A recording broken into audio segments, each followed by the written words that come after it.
অনেক মানুষকে বলতে শুনি ছেলেদের জীবনটা কতই না সুন্দর। আরে ভাই, ছেলেদের জীবনটা যে কতটা কঠিন এটা ছেলেরাই জানে, ঠিক আছে?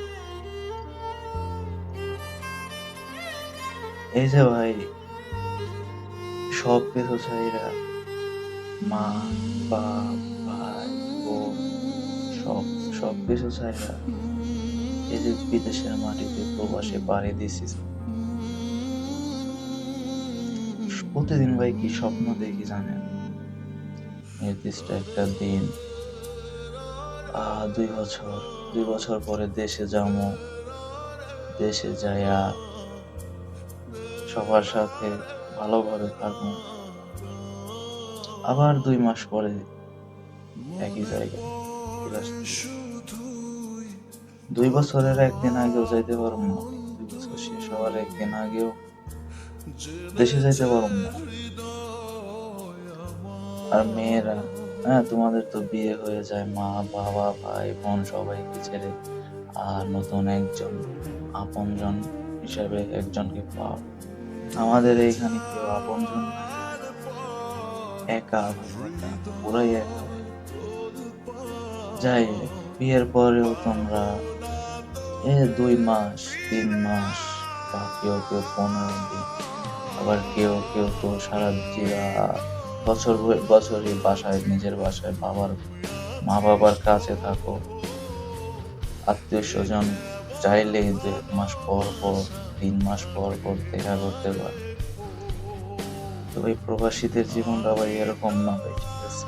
ছেলেদের জীবনটা এরকম না। 2 বছর 3 বছর 4 বছর 5 বছর, কারো কারো 10-12 বছরও চলে যাইতেছে এই প্রবাসী।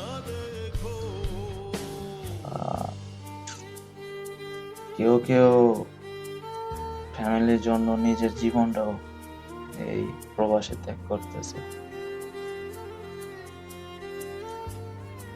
ওকে, তো ছেলেদের জীবনটা দেখতে সত্যি অনেক সোজা হইলেও মানে অনেক কঠিন। আমার পার্সোনাল দিক থেকে বলতেছি, অনেক কঠিন ছেলেদের জীবনটা। সবকিছু রেখে অনেক কষ্ট ভরা কষ্ট বুকের মধ্যে চেপে রেখেও মুখে মিথ্যা একটা হাসি, এটা ভাই অনেক কঠিন একটা কাজ। মিথ্যা একটা হাসি দেওয়া অনেক কঠিন। তো আলাদা এখানে সবাই,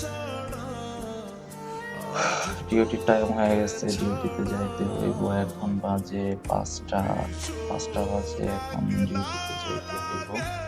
আর ডিউটি থেকে কাজ শুরু করতে হইব ভাই। এটাই লাইফ হয়ে গেছে ভাই, রুম থেকে কাজ, কাজ থেকে রুম, নিজের লাইফ শুধু এটাই, আর কিছু না। ওকে, সবাই ভালো থাকেন, সুস্থ থাকেন, নিজের ফ্যামিলির যত্ন নিয়েন এবং নিজেরও যত্ন নিন।